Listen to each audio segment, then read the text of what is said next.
Bien-aimés dans le Seigneur, nous vous saluons dans le nom précieux de notre Seigneur Jésus-Christ. Nous vous annonçons son amour immense. C'est pour cette raison qu'il a mis à cœur pour que nous puissions partager la parole autour du thème intitulé « Écoute Israël, tu vas aujourd'hui passer le Jourdain ». Ce thème est tiré du livre de Deutéronome chapitre 9 verset 1.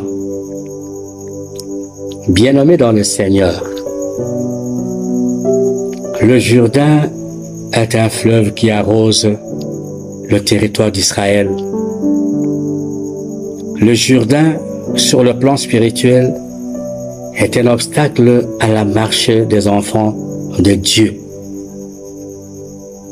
Mais au fait, que signifie ce texte pour nous aujourd'hui? Parce que hier, la marche des enfants d'Israël vers Canaan était jonchée de beaucoup d'épreuves, beaucoup d'obstacles, dont le fleuve Jourdain. Il a fallu un ordre de marcher et de prendre possession du territoire que l'Éternel leur avait promis. Conquérir, bien-aimé, une promesse requiert de sacrifices. La détermination, la volonté et surtout de marcher dans la vision. Bien-aimés dans le Seigneur, aujourd'hui nous avons la grâce de te révéler autour de ce thème « Écoute Israël, tu vas aujourd'hui passer le Jourdain ». Cela signifie qu'il y a un problème qui se pose. Nous devons au préalable nous situer. Où sommes-nous? Nous sommes longtemps dans les églises. Nous sommes longtemps dans les communautés religieuses. Mais beaucoup d'entre nous, nous ne savons pas nous situer. Est-ce que nous sommes au tabernacle, à Bethel ou bien à Péniel? Dans le psaume 119, verset 130, les Écritures saintes disent ce qui suit: « La révélation de tes paroles est claire, elle donne de l'intelligence aux simples. L'intelligence n'est donnée qu'à ceux qui s'humilient. L'humilité précède, dit-on, la gloire. » Bien-aimé, c'est une révélation. Elle veut nous dire quoi? Que toi et moi, nous n'avons pas encore franchi le fleuve Jourdain. Raison pour laquelle aujourd'hui, la parole de Dieu nous dit, tu vas aujourd'hui passer le Jourdain. Il ne faut pas, bien-aimé, considérer notre position sociale. Beaucoup de gens, beaucoup d'enfants de Dieu se complaisent dans une position sociale peut-être peu confortable. Ils ont des maisons, ils ont des voitures, ils ont tout. Ils croient qu'ils ont déjà passé le Jourdain. Non. Tout ce que nous avons aujourd'hui, c'est de la manne du ciel. La manne tombe. Elle est passagère. Elle est éphémère. Elle est sans lendemain. Raison pour laquelle c'est l'heure. Cette manne ne doit pas nous épargner de reconsidérer notre situation. Là où tu es, là où je suis maintenant, bien-aimé, nous sommes encore sous la loi de nos maîtres. Tu peux être riche financièrement, mais tu es peut-être le général Naaman qui cache la lèpre sous les galons. Il faut considérer, bien-aimé dans le Seigneur, que le combat est réel. Il faut s'affranchir et il faut traverser. Raison pour laquelle Michée nous dit dans les Écritures saintes, il dit, levez-vous et marchez, car ce n'est point un lieu de repos. Bien-aimés, beaucoup d'entre nous se complaisent encore dans la situation dans laquelle ils se trouvent. Pour autant que la maladie a perduré dans le corps, pour autant que la pauvreté devient chronique, pour autant que le malheur vit avec nous au jour le jour, nous croyons que cela devient normal. Ou bien, la condition dans laquelle on se trouve, les gens sont habitués à nous voir se saouler tous les jours, à nous voir dans l'impudicité, à nous voir liés dans la magie, dans la sorcellerie. Nous pensons que Dieu se complaît dans cet état de choses.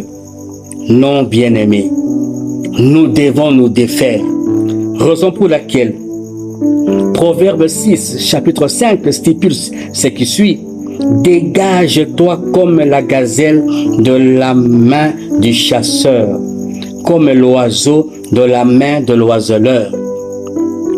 Vous devez, bien-aimés, vous dégager. Vous devez sortir de cet état des choses. Vous devez quitter, vous devez partir. C'est l'heure de la délivrance qui a sonné, bien-aimés dans le Seigneur. Bien-aimés dans le Seigneur, l'heure de la délivrance a sonné. Mais il y a une chose qui s'observe. C'est que lorsque nous lisons les Écritures saintes, dans Josué chapitre 2 ou 3, dans 1 en descendant, vous allez remarquer que les enfants d'Israël, après la célébration de la Pâque à Gilgal, la main du ciel cessa le lendemain. Qu'est-ce que cela signifie, bien-aimé dans le Seigneur? Il y avait 20 ans, 30 ans, 15 ans, plus d'années passées, les enfants d'Israël étaient dans le désert. Ils marchaient, ils tombaient, ils étaient dans le dérèglement physique, spirituel. Ils ont offensé l'Éternel, mais nonobstant leur condition, la manne ne s'était jamais cessée. Mais voilà qu'à l'approche de la traversée, la manne cesse. C'est dire, bien-aimé dans le Seigneur, qu'à chaque fois, à l'approche d'une bénédiction, vous verrez le diable redoubler de colère, d'ardeur pour nous torturer, pour vous rendre du mal, pour vous décourager. Mais, bien-aimé, lorsque tu es dans cet état de choses, considère que la bénédiction est proche. Et cela nécessite une persévérance, une assiduité, parce que si nous faillissons, si nous défaillissons, nous allons perdre la bénédiction. Bien-aimés dans le Seigneur, cet état de choses nécessite un comportement conséquent. Nous devons marcher sous la soumission. Nous devons appliquer les règles recommandées en approfondissant la connaissance des Écritures saintes. C'est cette parole qui va vous accorder et nous accorder tous la victoire. Bien-aimés dans le Seigneur, la victoire est là parce que l'ordre est donné, parce qu'il y a eu un commandement, parce que le go est donné. Pour ce faire, je déclare la libération de toute personne qui me suit maintenant, de sa condition physique, spirituelle ou mentale, qui l'étreigne à la liberté totale au nom puissant de Jésus-Christ. Je t'ordonne de quitter la peur pour la paix. je t'ordonne de quitter toute forme d'oppression démoniaque, familiale, professionnelle, spirituelle ou physique. Au nom de Jésus-Christ, je vous déclare libre par le sang de Jésus-Christ. Maranatha. Pasteur Michel Eli Djema. Pour tout besoin utile, nos coordonnées sont plus 243 97 43 49 145.